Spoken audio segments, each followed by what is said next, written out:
Hello, everyone, and welcome to the OAI webinar series chapter 14. So today's webinar is entitled Open Interface for FR3 Experimentation. Sorry for the notifications.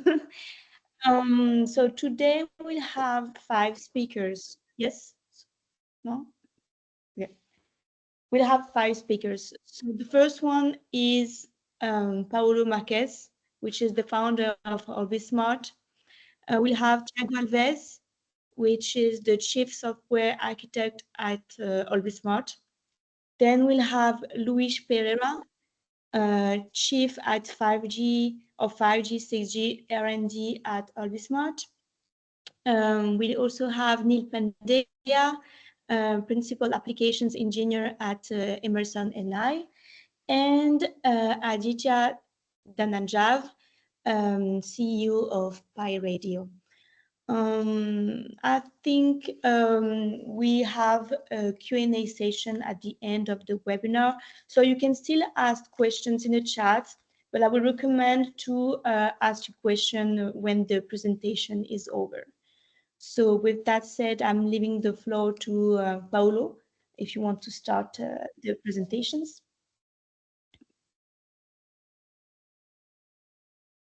Yes, Camille. So thank you for the kind introduction. I think you can see my screen.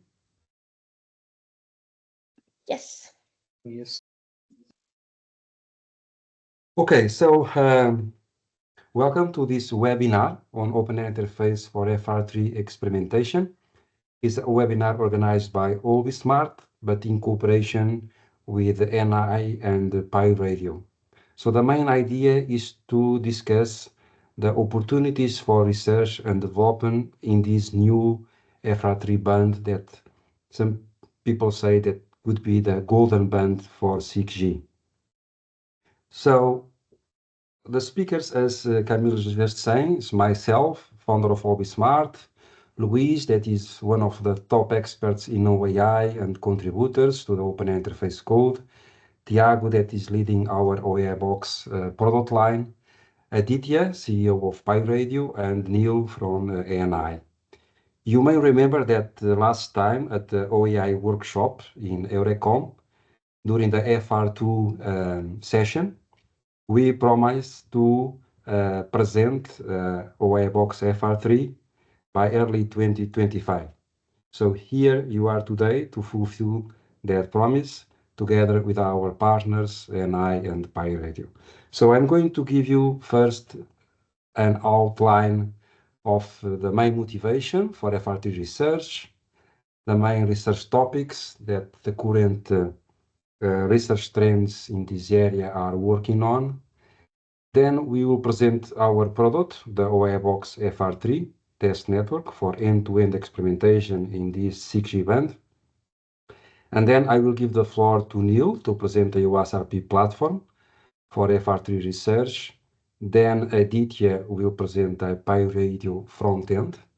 And then we also present some early adopters of OAI box FR3 with some research projects in top universities in Europe. And then we conclude, I guess, with the best part of the webinar with a live demo led by Luis, and where you have the opportunity to have an end-to-end connection of a FR3 carrier. And through the dashboard, we'll have access to the different logs, and you will see the potential of the solution. Then, of course, your questions are very welcome, and I also like then to open the discussions to discuss with you the role of Open Interface Stack in FR3 experimentation. So moving on to the motivation and background of FR3. In this picture, you see that the FR3 upper mid-band is between the 7 GHz and the 24 GHz, and has a good balance of coverage and capacity. So it, of course, has more capacity than FR1, more spectrum available for 6G applications, and also better coverage because, as you know, it's quite challenging to have good propagation at millimeter waves. The point here is that this spectrum is already used by several incumbent systems like satellite, radar, radio astronomy, fixed wireless access for backhauling, and so on. So a lot of challenges for coexistence of the new 6G cellular systems with these incumbents are at front. So we as a researchers and developers of test beds, we see here also an opportunity to develop solutions for facilitate the testing of these spectrum sharing technologies. This picture comes from a paper that is a reference here. So the motivation of FR3 is that this band is emerging as the golden band for 6G, offering optimal balance between coverage and capacity. Regulatory bodies, including the ITU, evaluate FR3 for cellular communications alongside existing incumbents such as satellite communications and fixed wireless access. At standardization level, 3GPP has begun defining parameters for FR3. For instance, what are the more suitable space carrier separation in this band is an open question. Advancing research in FR3, of course, requires end-to-end test beds for evaluation of dynamic spectrum sharing, coexistence studies, interference analysis, and so on. The complexity of 5G and beyond 5G and the networks that we work today is huge, so it's very difficult to have an end-to-end simulator to extract data and do conclusions about coexistence. So it's why we see OpenAirInterface, the core network, the G-Node stack, and in particular, the OAI is uniquely positioned to support research and developers in accelerating 6G innovation in FR3, shaping future standards and regulatory frameworks. So today is also the goal of this webinar to discuss how OpenAirInterface stack can be used in this new research area. The advantage of FR3 we already discussed, so broader channels than FR1, higher data rates. Compared with FR2, FR3 offers lower propagation losses and cheaper hardware implementation costs, which is also important.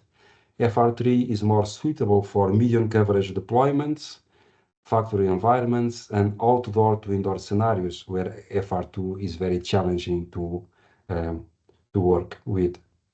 Also, the smaller wavelength in FR3 compared to FR1 allows for more antenna elements in the same space, improving beamforming, spatial multiplexing, and facilitating integration with satellites and UAVs. Even today, Starlink, for instance, works in FR3 in the downlink between the 10.7 and 12.7 GHz, and for uplink between the 14 and the 14.5 GHz. So this demonstrates the viability of FR3 for non-terrestrial networks, also a hot research topic for 5G and 6G, and where OpenAirInterface has also a project for MTN. The intermediate wavelength of FR3 enables efficient implementation of massive MIMO, 3D beamforming techniques. And following the existing radar deployments in the key band, integrated sensing and communications becomes very promising in FR3 because we have already radars, incumbent systems operating in these FR3 bands. So looking to the ITU and other standardization, ITU and regulators and standardization bands that was identified as a FR3. You can see here, for instance, in the World Radio Conference 23, ITU Region 1 in Europe identified, for instance, the 15 GHz as a band of interest, or in the North America, the band around the 10 GHz. 3GPP and other bodies are also looking to these bands. The good thing of a test bed like the Wirebox FR3 is that it's based on software-defined radios, so you can actually play with a full spectrum between the 7 and the 24 GHz So you don't have constraints in testing your research ideas, regardless the band that the regulators at the end will allow to be used for cellular 6G.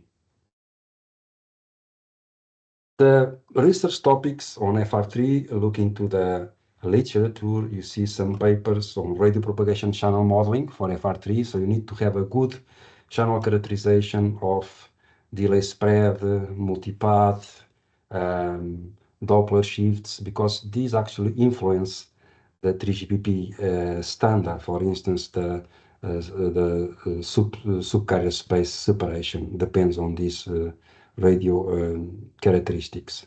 Spectrum coexistence techniques for FR3. In this potential in this 7 to 15 gigahertz, I would say that is the sweet spot for FR3. 6G cellular and MTN spectrum sharing and interference mitigation. AI-driven dynamic spectrum sharing, leveraging the ORAN architecture with XApps and the RIC, advancing beamforming, massive MIMO, FR3 hardware and ARIA front-end design, carrier aggregation between FR1 and FR3, integrate sensing and communication, reconfigurable intelligent surface, all these topics somehow, if you want to test end-to-end, and you need to have a protocol stack. So we see that OAI, even of today as a 5G Advanced, is in a very good position to help develop research and innovation in FR3. So this solution, the OAI Box FR3, is part of a OAI Box family that we, OB Smart, start to developing like 2-3 years ago with our OAI Box 40, where the core network and the GNOB is integrated in the single computer platform and the radio is also inside. Then we move to OAI Box Max, where you can actually integrate with almost any USRP, and you convert the USRP that you may have in your lab in an end-to-end 5G test network. Later on, we disaggregate the GNOB in CU-DU, following the ORAN architecture. Here you can connect to commercial radio units, because OAI also implements the F1 interface, the frontal split 7.2, everything is available in OAI. More recently, in partnership with TMITech, we developed the OAI Box millimeter wave for testing in FR2 at 28 GHz. Today, we are here releasing the OAI Box FR3 for this new 6G band in collaboration with Pi Radio. Also, I'd like to highlight that OB Smart works with NVIDIA on the ARC research platform, the aerial. We are together with the OAI Alliance working on a FAPI interface between the NVIDIA layer 1 and OAI layer 2, layer 3. So if you are interested in the aerial research cloud, we can also help you with this.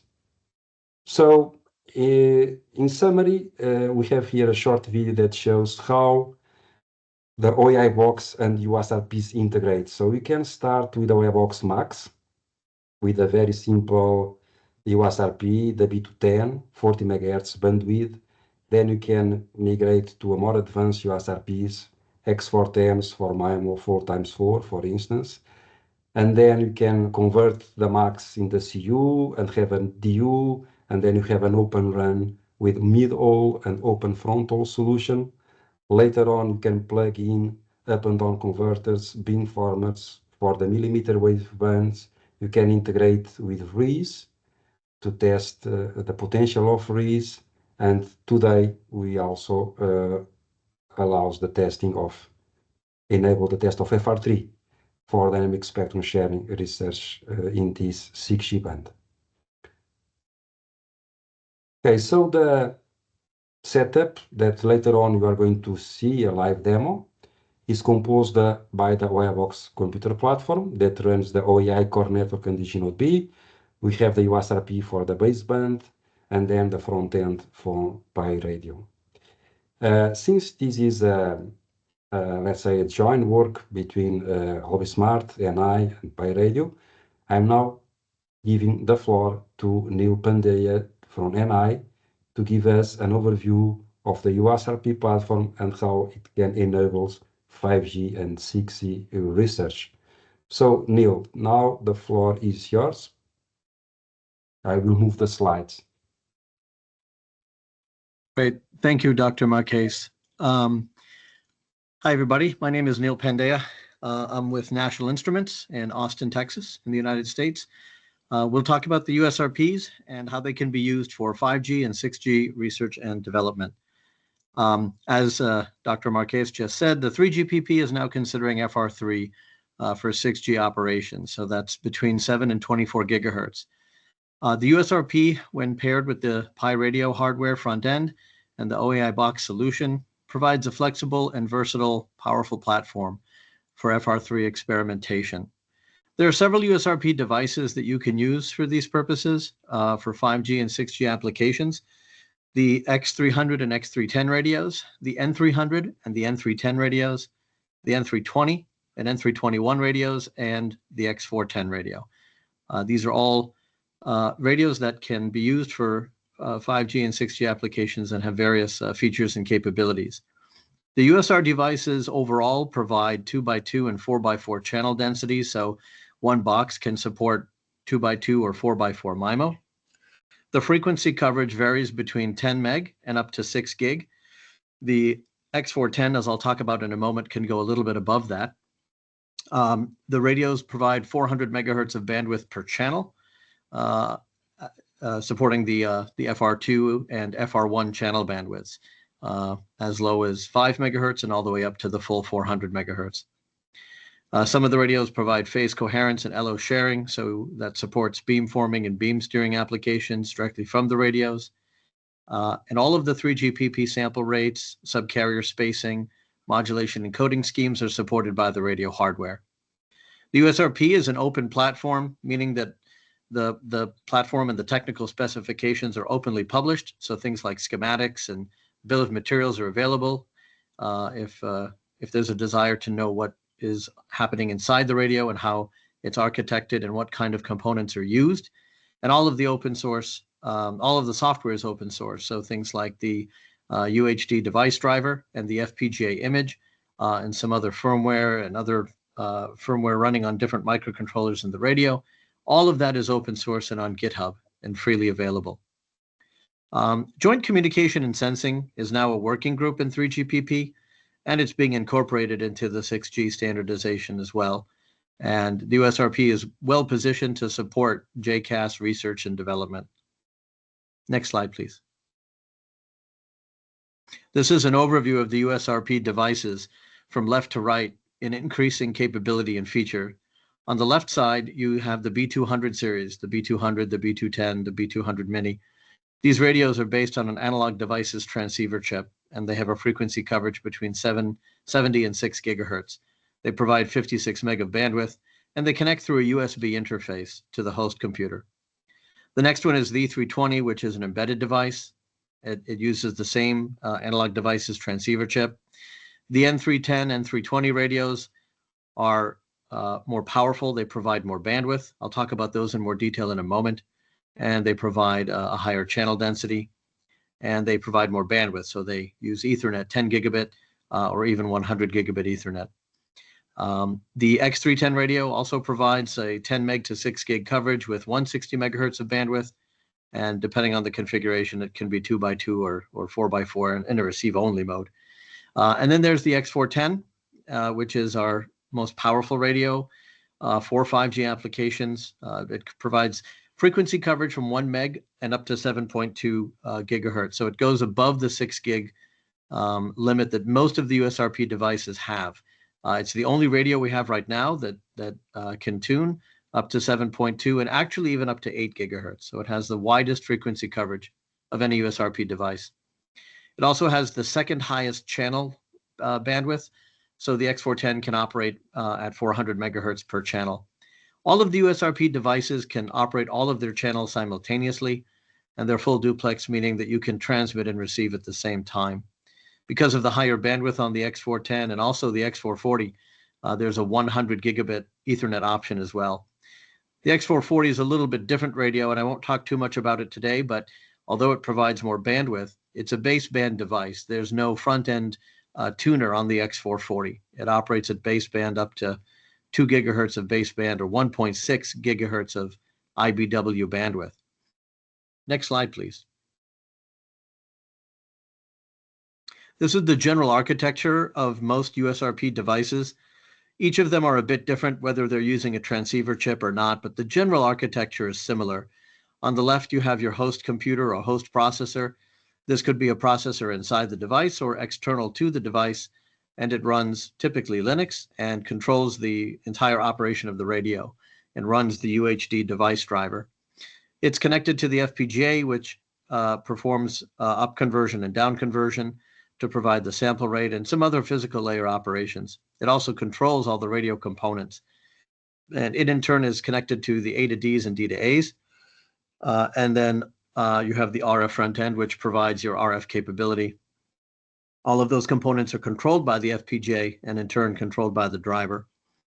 There's various up and down conversion stages and some LNAs and power amplifiers for the RF connector port, which are typically SMA ports. Next slide, please.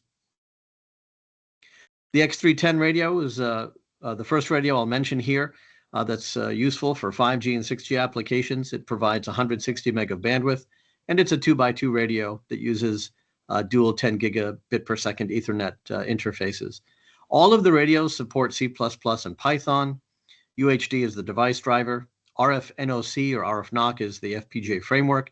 And of course, OAI and even GNU Radio are all supported on all of the radio devices. Next slide, please. The N310 is the next radio. It provides 10 megahertz, a frequency coverage of 10 megahertz to 6 gigahertz with a bandwidth of 100 meg per channel. The N310 is a 4x4 radio, 4 transmit, 4 receive ports, and the N300 is 2x2, 2 transmit channels and 2 receive channels. It also uses dual 10 gigabit Ethernet and has GPS synchronization, specifically a GPS DO, which can be used to discipline the local oscillator. Next slide, please. The N320 provides a little bit more capability. It has more bandwidth, the same tuning range, pretty much 6 meg down to 6 meg to 6 gig, and 200 meg of bandwidth and a 2x2, 2 transmit, 2 receive channel density in one unit. It also uses 10 gigabit Ethernet and has the GPS DO. The N320 and N321 also have LO sharing, so you can import and export the LO. And that helps provide support for applications like beamforming and beam steering and various JCAS applications like direction finding or direction of arrival and things like that. Next slide, please. And then finally, last but not least, is the X410, which for most 5G, 6G purposes is currently our most powerful radio. It has a larger frequency coverage, as I mentioned. It can tune up to actually 8 gigahertz. We specify up to 7.2, but you can tune it up to 8 gigahertz. And it provides 400 meg of bandwidth per channel with a maximum output power. Most of the USRP radios provide an output power that you probably would use a little bit lower than 22 dBm. And then you can connect a power amplifier and other RF front-end devices to increase that transmit power. Most of the radios also have large FPGAs, so those can be programmed if there's a desire to do any physical layer processing on the radio itself. And they have 10 and in some cases 100 gigabit Ethernet. The 100 gigabit Ethernet is exposed through a QSFP28 connection. And again, there's GPS synchronization as well.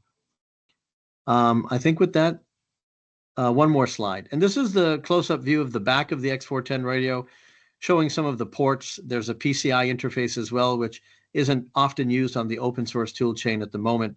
Usually people use the Ethernet interface, which is shown with the QSFP ports. There's various clocking for 10 meg and 1 PPS connections and GPS antenna connections at the lower left. The SMA connectors there.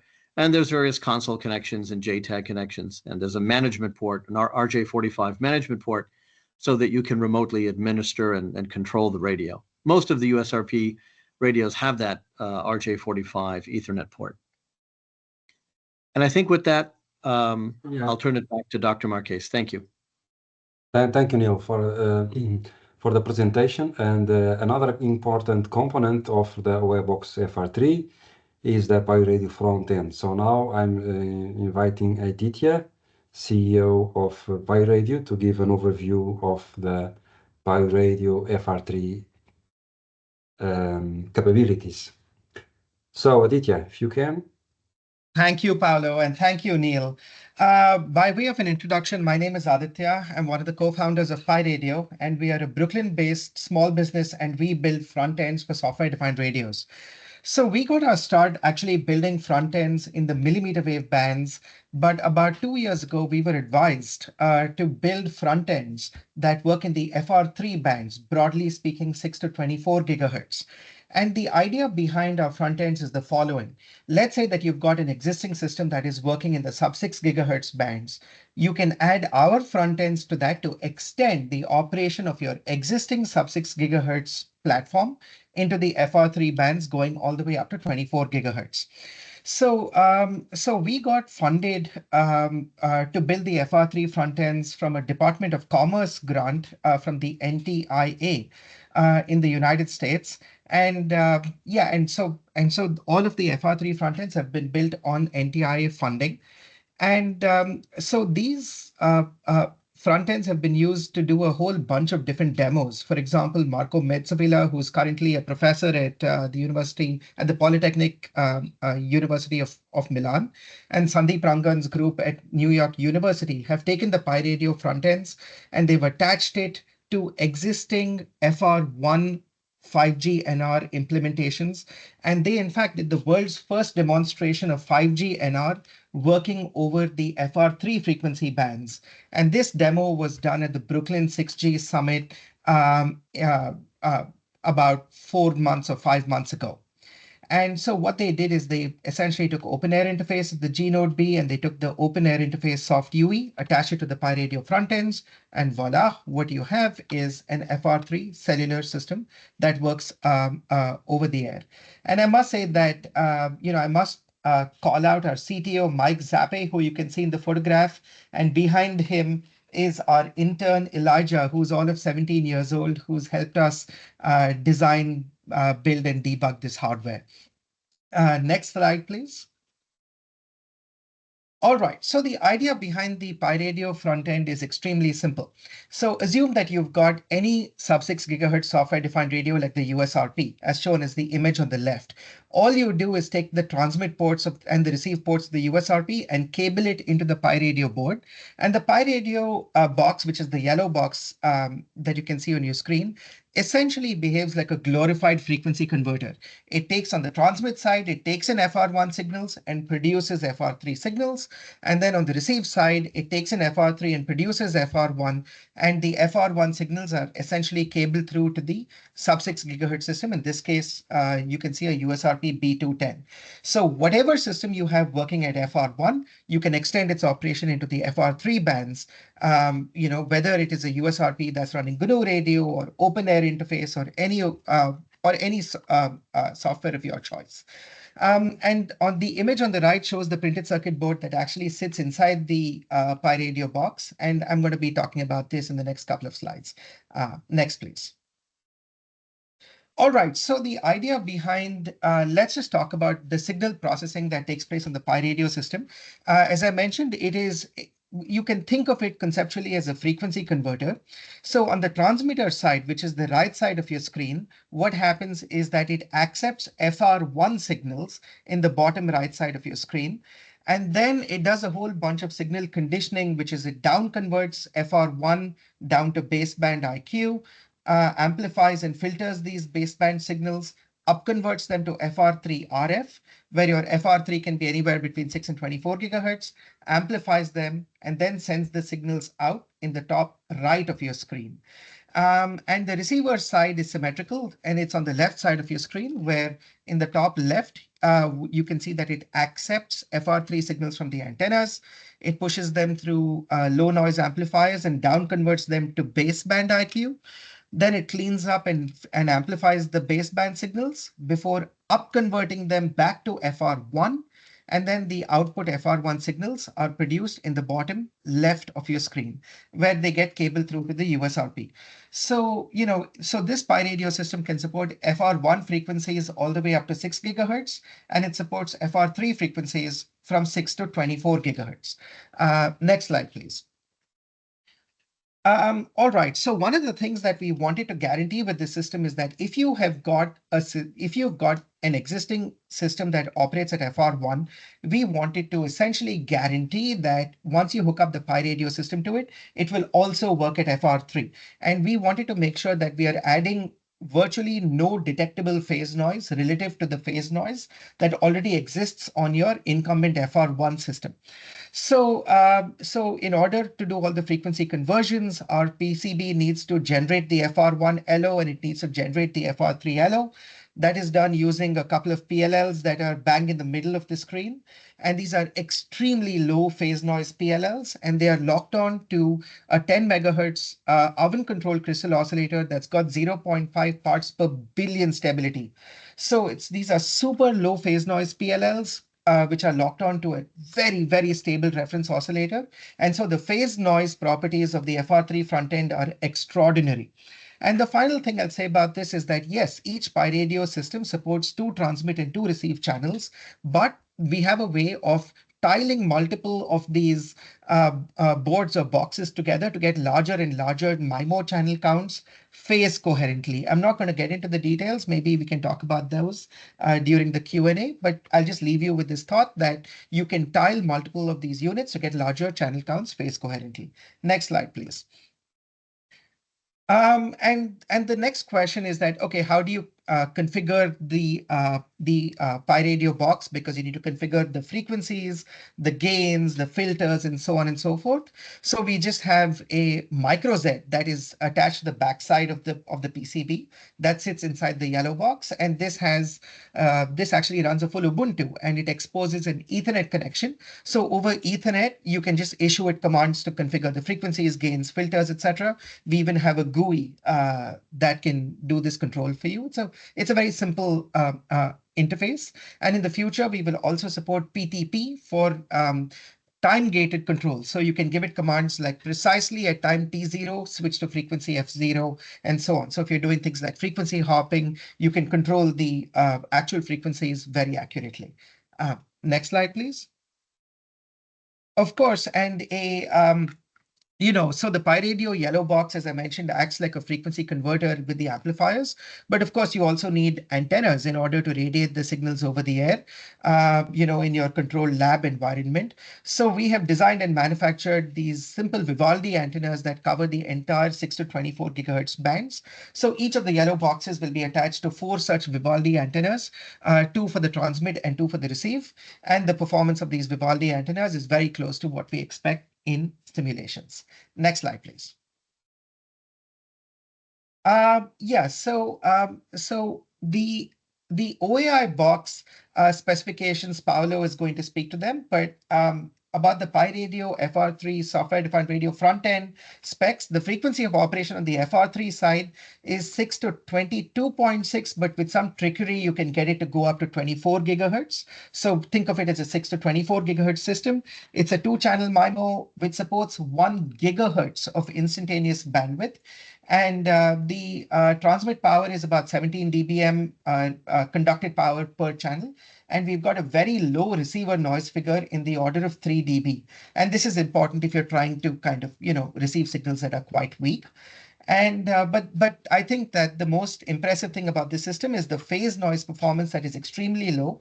And we've done experiments over the air where we've shown that, we've compared the phase noise of like say, for example, the RF SoC with the Pi radio front ends. And we have shown that the actual phase noise in the Pi radio front end is much lower compared to the phase noise inherent in the RF SoC itself.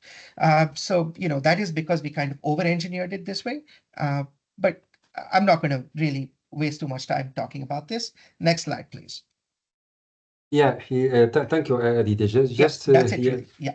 Yeah, thank you. Just to emphasize that you can download the full specifications of the OAI box FR3 together with the Pi radio front end through the OAI box website. Just please visit our website and you can download these specifications.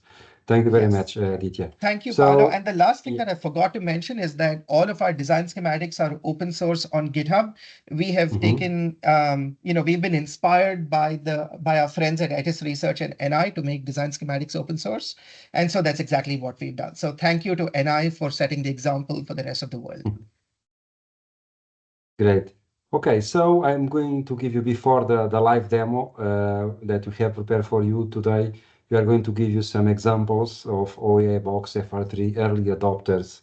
We have two. The first is from Polytechnic of Milano. The group led by Professor Marco Mezzavilla is doing pioneering work in FR3 experimentation using the OAI Box FR3 for testing existing 5G new radio waveforms at FR3 using open source OAI, and develop new features to enable multi-band aggregation and spectrum agility, time advance, pilot design, L1 mobility, coexistence, and so on. And having access to an open source full stack is, of course, as enabling tool to promote this research.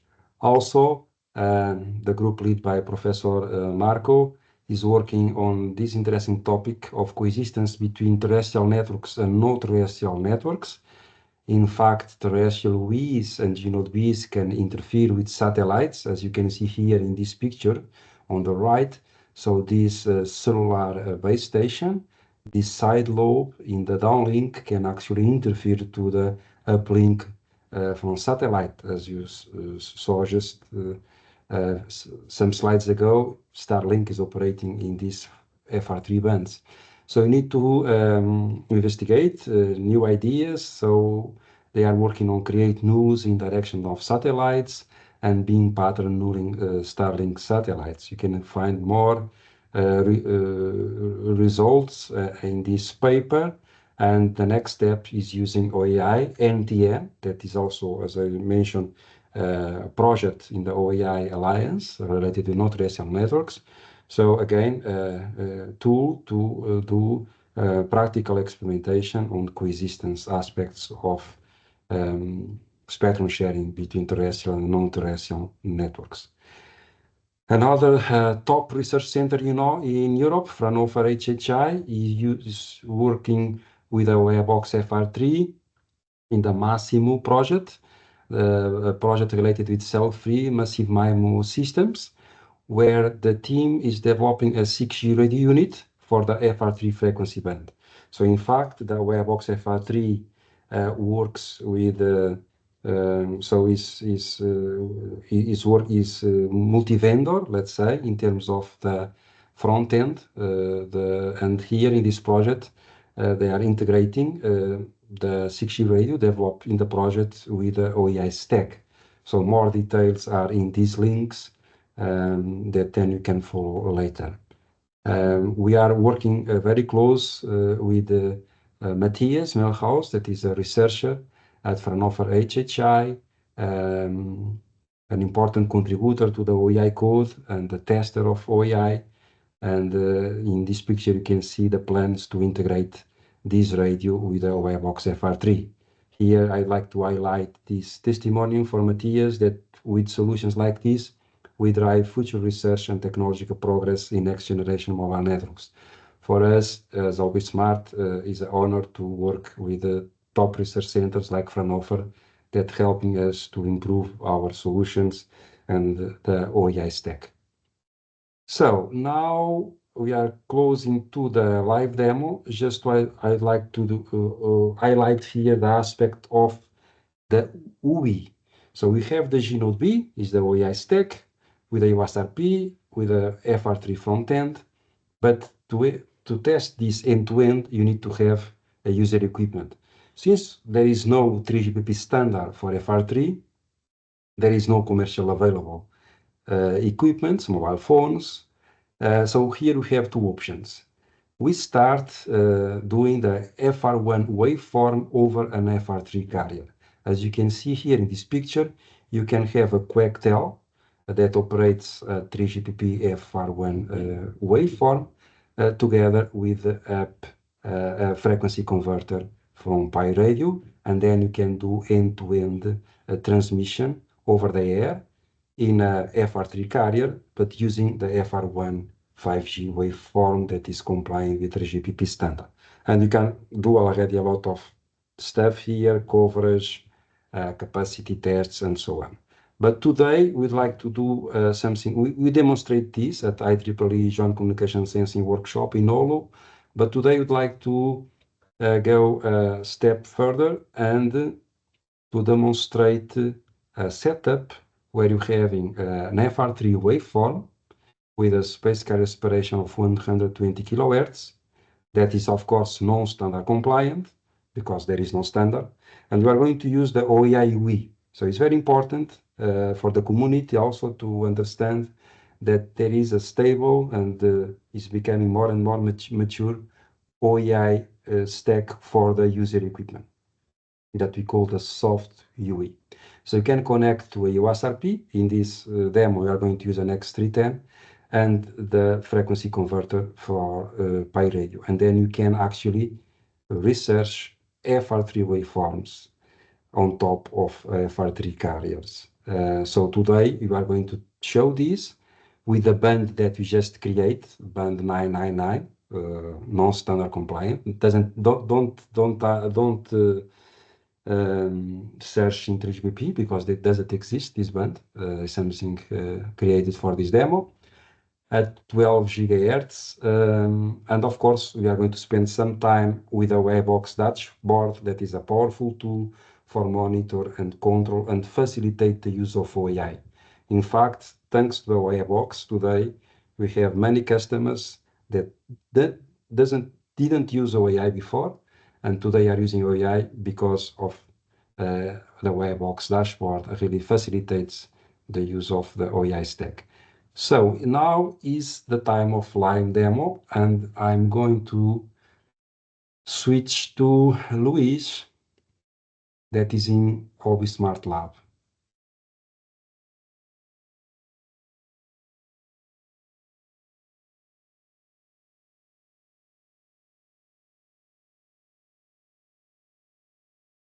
Oh, can you please confirm that you can hear me?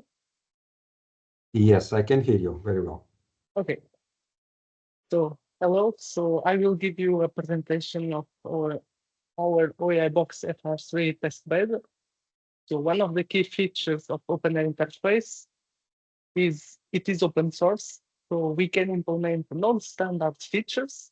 So that's what we will show you today. So it's a non-standard feature, like Paul said, so band 999 with a carrier at 12 gigahertz.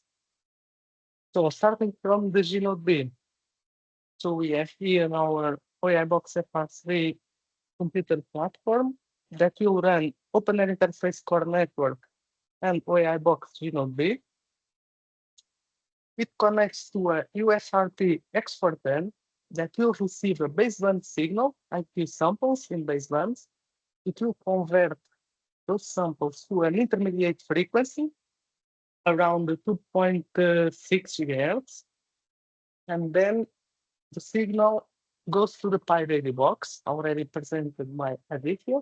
The Pi radio will convert the intermediate frequency up to between 6 to 24, so today at 12 gigahertz. The signal then goes to the Vivaldi antennas and will be transmitted over the air on the G-Node decider. On the UI side, we have the Webox OAI UI that runs OpenAirInterface UI with a customized version again to support band 999 and 12 gigahertz carrier. It connects to a USRP X310 that receives the baseband signal. Again, sends in an intermediate frequency of 2.6 to another Pi radio box. The Pi radio up converts the signal to 12 gigahertz and it is sent over the air again to this Vivaldi antenna. So the G-Node B side on the left and the UI side on the right. Here we have a spectrum analyzer where we can see the signal at the 12 GHz center with 100 MHz bandwidth.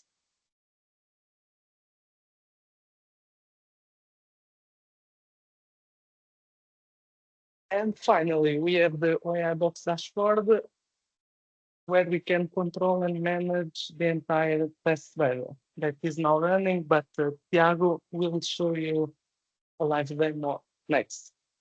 So I will give the floor to Thiago. Thanks.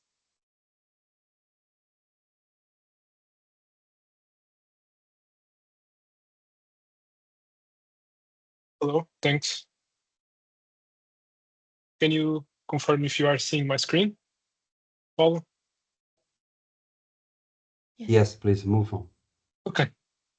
So I'm here to present the OAI box dashboard, which is a tool that its main goal is to make OpenAirInterface as easy as possible to use and also to support.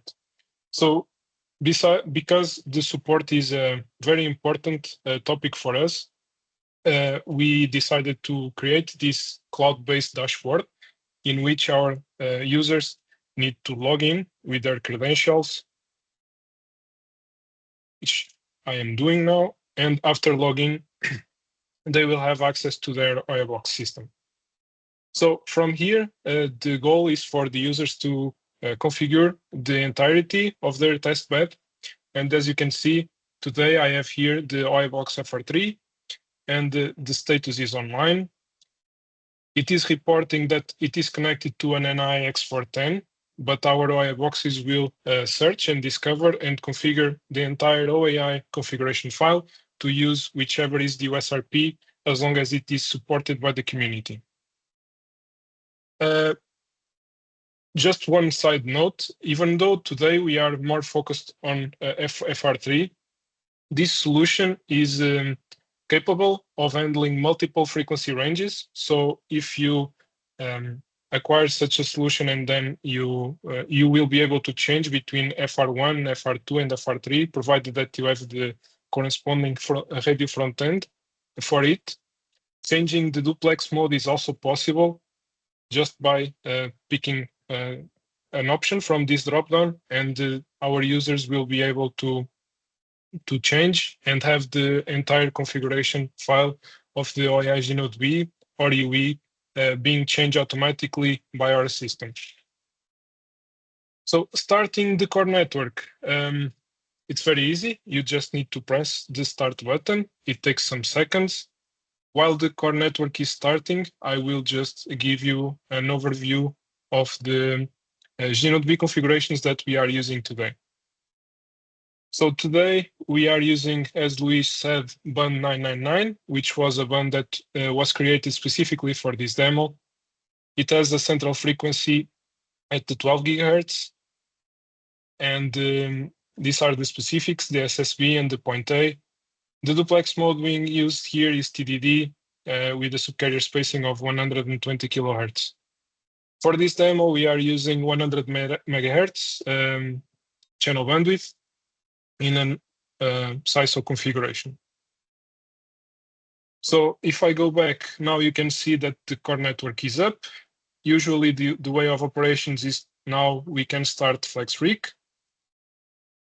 I will just click on the FlexRig and it will open the XApp library. And here you can see all the XApps that we have made available for our users. So the OAI monitoring XApp is an XApp that collects the metrics being reported through the E2 interface. You will then see some charts on the UEs plot based on these metrics. The network slicing configuration, in which you can create slices or you can specify throughput thresholds for each slice. And then some more XApps, one for handovers, so mobility, bandwidth parts, management, and beam management if we are talking about FR2 scenarios. So the Gnode B is properly configured. I can once again show the configurations. Just one small note here. Today we are going to use OAI UE. If we were to use a commercial off-the-shelf UE, it's very easy for the users to switch back and forth and use one or the other. This will again change some configurations in the OAI configuration file. It's very easy for you to change the code on the OAI box and then use the dashboard to compile it. If for some reason the code is not compiling and you want to revert back to the default settings, you can just press the reset button. And once we start, it is also possible to follow up the logs, just like as you would on a terminal, a Linux-based terminal, and follow up the logs here for increased troubleshooting or to get more details. So now we have the GNodeB running. I will start the UI. For the UI, we are using, as Luis mentioned, OAI UI. And I just connected it. And it is now running. So now we see a very short 5G standalone message flow, just to indicate that the UI is well connected. And if we then go to the GNodeB, we can see some bitrate going. We can even go back to the UI computer. We can do a speed test.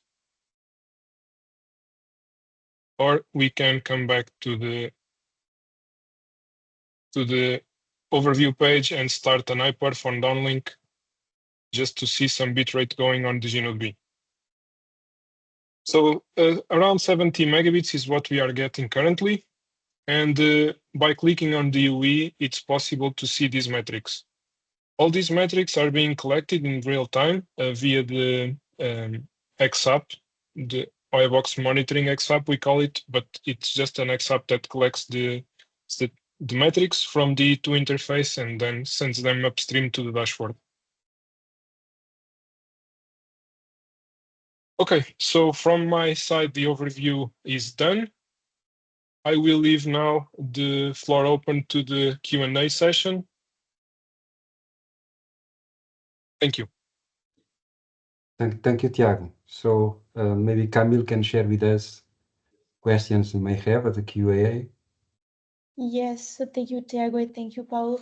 So from what I see in the chat, some of the questions are already answered, but there is one question here, which is, which daughter board are you using in X310? Maybe Neil can answer this one. Oh no, it must be answered by us. Yeah, we are using so- UBX 160 here. Okay. Okay, so if there is another question. So does OAI Box 40 as XApp's monitoring tool? Yes, all of these features are supported by all OAI boxes. Okay. Someone wants to another questions. For your demo, could you also use X310 for GNodeB? Yes, yes, you can. So the limitation may come later with the beamformers, if any, in the future. But for now, there is no switching required, so you can use any. Yes. Thank you, Luis. You can ask question in the chat, or you can simply interact by using microphone. Okay. Any other questions? There's another question. Can we process raw IQ in OAI UE? So that is one of the biggest advantages of using Split 8 and OpenAirInterface. Yes, you can, because the OAI UE receives all the samples, the IQ samples directly from the USRP. Thank you, Luis. Another question is the maximum downlink throughput is 80 megabits per second per UE. So it is configuration dependent. On this setup, we just got around 70 megabits, but our goal was not to increase the throughput, was just to have a stable connection. So probably we can get more than this. All right. Another question is, I purchased an OAI box Max a couple years ago. I'm wondering if XApps library is available on the product. If yes, can we design and install custom XApps? Yes. Yes, just contact us by the appropriate channels and we will be glad to help you with that manual. Thank you. Thank you, Thiago. Have you tested with FDD configuration? In FR3, no, not yet. But it should just be a matter of creating a configuration file. But in FR1, yes, we use FDD. OAI supports FDD, also for NTN. Thank you, Luis. Another question is, what is the configuration in FR1, band, SCS, and so on? So as Paulo said, we created a dedicated band for this demo, for this FR3. So we are using SCS of 120 kilohertz with 100 megahertz. So we are not using FR1 here. Okay, so FR3, well, it's a custom configuration for FR3. Is there support for network slicing?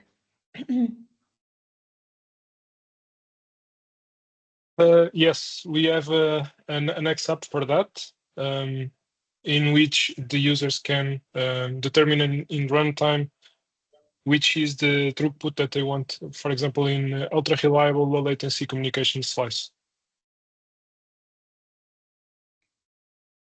Thank you, Thiago. Another question is, what is the achieved latency?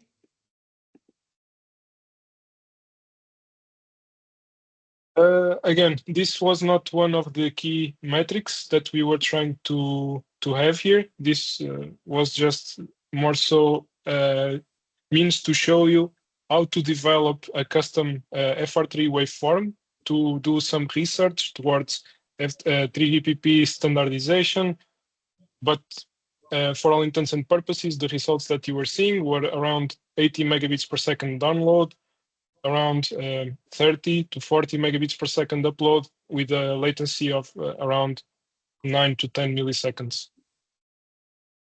But just adding a few more in words FR3. here from our experience with the subcarrier spacing of 120. So we should get a round trip time around 3 milliseconds with a few improvements. So the latency should be below 2 milliseconds. Okay, theoretically, we should be able to get less than 2 milliseconds. Thank you, Luis. I have another question here. The question is, the image used on X310 is the default from FTS, or there is any built image developed for the purpose? Just UHD 4.8, as it is available in the NI or F2's website. Another question is a bit off topic, but when full RedCap support will be available in Waybox?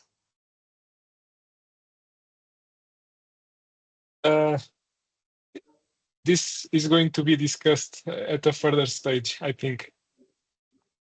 But we are working on it. Yes. Thank you. What type of QoS currently support in OAI box?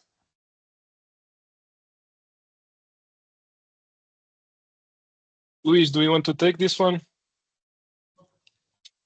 No.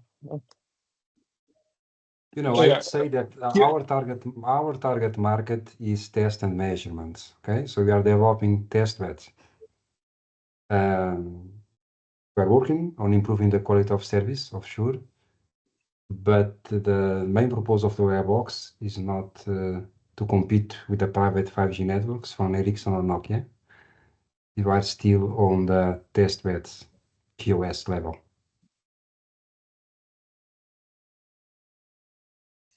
Okay, thank you. Can we use custom network slicing configuration in XApp other than EMBB and URLLC?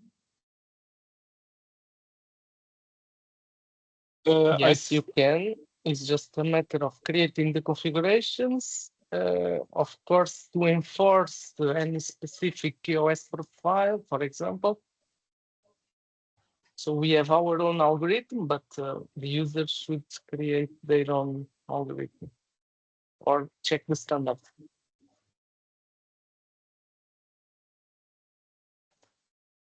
Okay, I think we answered all questions. Are there any other questions? Can type in the chat or directly talk with the micro.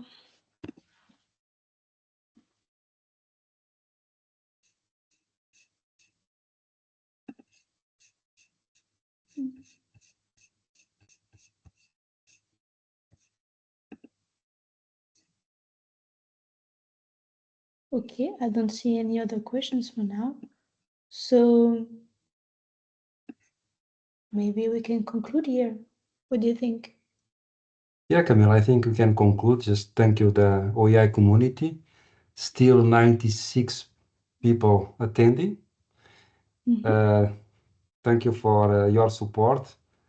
And I think Irfan was challenging us to be at the next workshop at Ericsson. It will be May 21, 22. For sure, we will be there with the demo. So it will be a pleasure to meet you personally there. And thank you again for the opportunity. I mean, it was a pleasure and looking forward to the workshop. And thank you for the webinar again. Bye. Thank you. Thank you. Thank you. Thank you, Goodbye. everybody. Bye. Thank